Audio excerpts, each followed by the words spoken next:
Hello, good morning. Assalamualaikum warahmatullahi wabarakatuh. How are you today? How are you guys? I hope that you are now in very good condition. Selamat pagi teman-teman semuanya. Selamat menjalankan ibadah puasa, harus tetap semangat ya, puasanya tidak boleh lemas. Dan kali ini lagi-lagi kita masih berada dalam situasi yang kita masih harus physical distancing. It means that we have to keep our distance. Artinya kita masih belum boleh ketemu secara langsung, but it's okay, tidak apa-apa. Yang penting satu, tetap belajar dimanapun. Oke, teman-teman, pada pagi ini we're going to learn about something. Kita akan mempelajari sesuatu, of course, in English. Apa itu? What is it? And today's topic is preposition. Ini preposition. Preposition atau preposisi adalah kata yang untuk menunjukkan letak suatu benda. Jadi ada di atas, kemudian di dalam, kemudian ada juga di bawah. Nah, seperti apa preposisi dalam bahasa Inggris? Kali ini kita akan mempelajari 3 preposisi atau 3 kata preposisi. Biasanya kalian akan mengerjakannya ini dalam bentuk video yang kemarin luar biasa ekspresif sekali.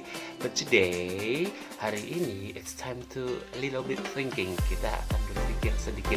Nah, the challenge atau tugasnya is not about making a video, tidak membuat video. But today we are going to learn about grammar. Kita akan mempelajari tentang grammar. So, what you have to do, apa yang harus kalian lakukan hanya to submit atau mengumpulkan your paper atau tugas kalian in the form of handwriting, dalam bentuk tulisan tangan. Dan apa itu? Tugas kalian hanyalah membuat kalimat yang menggunakan preposisi. Jadi nanti tugasnya it's not making video today, for today, only for today. Hanya untuk hari ini kalian tidak membuat video, tapi hanya mengumpulkan tugas dalam bentuk tulisan dan difoto saja. Cukup difoto. Dan setelah ini kita akan belajar bagaimana membuat kalimat preposisi. Right after this, disimak ya, karena agak sedikit panjang dan harus membutuhkan sedikit konsentrasi. Alright guys, here we go. Setelah ini kita akan menyaksikan, kita akan mengikuti bagaimana cara kita membuat kalimat preposisi. Here we go. 1, 2, 3, go. Let's see the Oke, baiklah teman-teman, inilah cara kita membuat kalimat tentang preposition. Ini kita akan hanya membahas 3 preposition. Yang pertama kita bahas ada ini teman-teman, ada in ya, in, kemudian ada on, kemudian ada under. Jadi in, on, under. Kalau aku gambarkan posisi in, posisi on, dan posisi under. In itu ini kotak ya, kemudian ini bendanya. Jadi in itu bendanya berada di dalam dan tidak terlihat. Biasanya itu kita menggunakan in. Jadi in itu adalah di dalam. Contohnya apa yang kita buat yang paling sederhana adalah bajuku di dalam lemari. Jadi my clothes is in the wardrobe, atau bajuku berada di dalam lemari. Oke, kemudian kita pindah yang kedua yaitu on. On itu ini ada meja misalnya, kemudian ini bolanya. Jadi on itu posisinya ada di sini nih teman-teman. On, jadi di atas dan menempel ya, di atas dan menempel. Jadi ini berlaku juga untuk cicak atau hewan-hewan yang ada menempel di atas dinding atau di atas langit-langit rumah kalian, itu menggunakan on juga ya.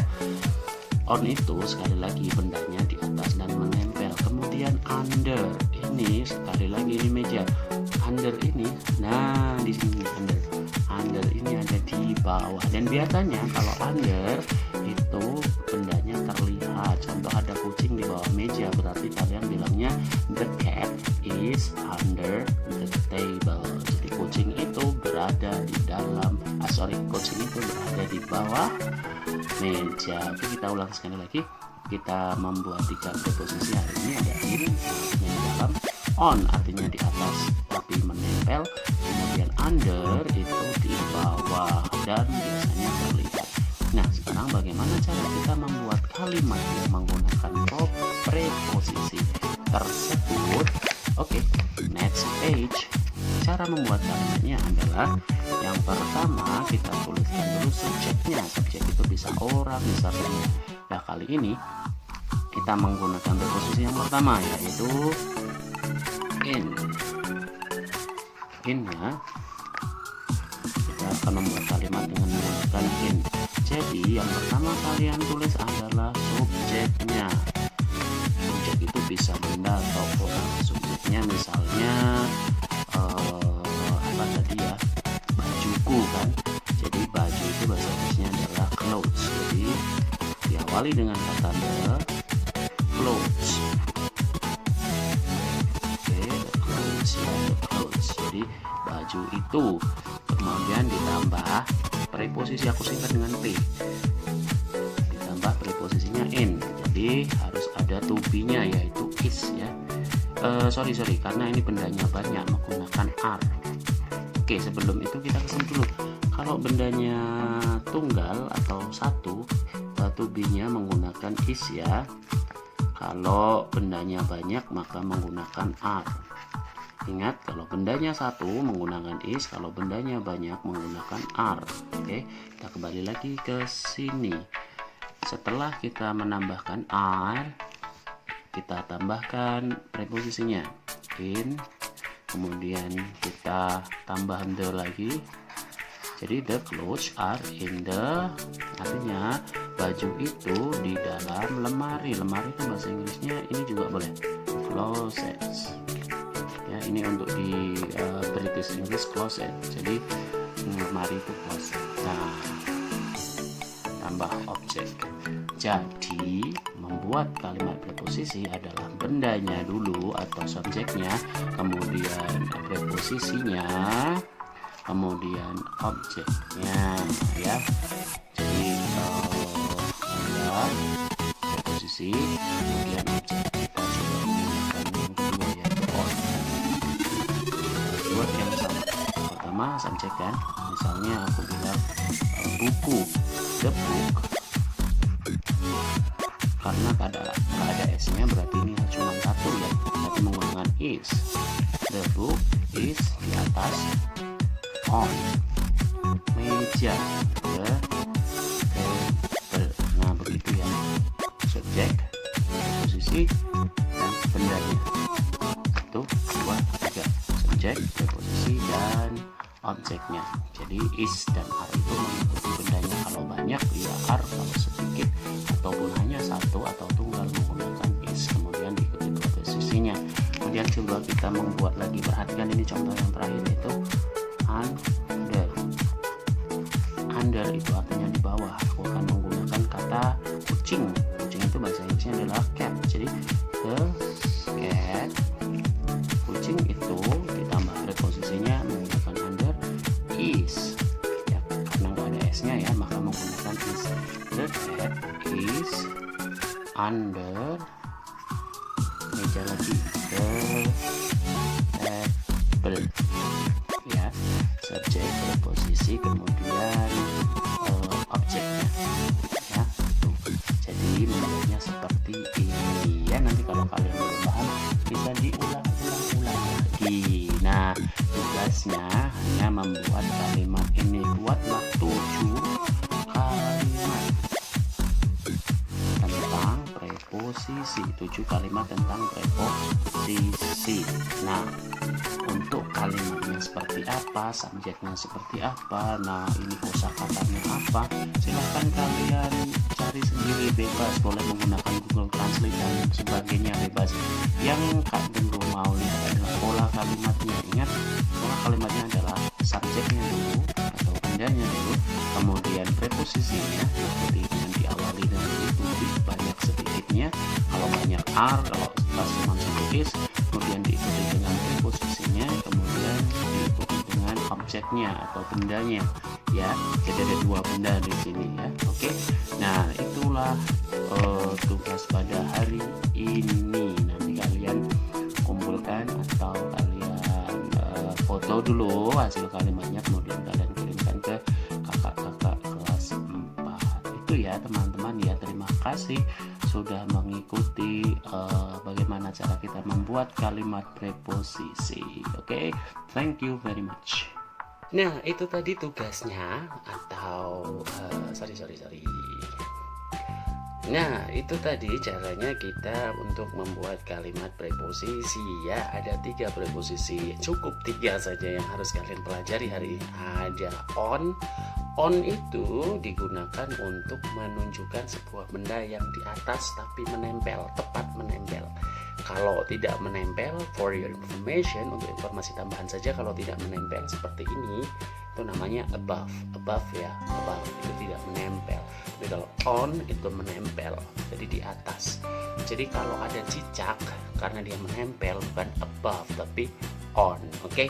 Kemudian kita juga punya in. In itu artinya di dalam, sesuatu yang terbungkus di dalam itu namanya in. Harus ada sesuatu yang membungkusnya dan bendanya tak terlihat, itu namanya in, di dalam. Itu yang membedakan dengan kata under. Under adalah di bawah, jadi bendanya masih terlihat di bawah sesuatu. Kalau in, bendanya kita tidak melihat tapi kita tahu ada di dalam. Itu bedanya in dan under. Itu ya penjelasan singkatnya, dan gak tunggu-tunggu kalian membuat kalimat cukup dengan 7 kalimat saja menggunakan kata preposisi. Boleh diulang-ulang, on, in, under, on, boleh. Terserah kalian diulang-ulang, tapi bendanya atau subjeknya terserah kalian juga. Contohnya, bukuku di atas meja, berarti my book is on the table. Kucing itu berada di bawah meja. Jadi kalian bisa bilang that cat is under the table. Jadi di bawah tapi kelihatan. Kemudian kalau yang in misalnya my jacket is in the aku lupa, it's in the wardrobe, artinya di dalam lemari. Oke ya, gak tunggu-tunggu, kalian tulis saja, kemudian kalian foto dan kalian kirimkan kepada kakak-kakak kalian yang sudah kalian rindukan. Mungkin ada Kak Ferdi, Kak Septi, atau Jabri, aku kalau punya nomorku. Oke, itu dulu teman-teman semuanya untuk hari ini. Terima kasih sudah menyimak video dari awal sampai akhir. Mudah-mudahan ada sedikit yang kalian bisa pahami dan kalian bisa menerapkannya dan kalian bisa membuat kalimatnya. Oke, saya Teguh pamit, mohon diri, terima kasih. Jangan lupa selalu jaga kesehatan. Puasanya harus penuh 30 hari karena sudah kelas 4. Jangan lupa sholat taraweh dan tadarus Al-Quran, itu penting. Oke, terima kasih teman-teman atas perhatiannya. Salam untuk yang ada di rumah semuanya. Wassalamualaikum warahmatullahi wabarakatuh. Goodbye.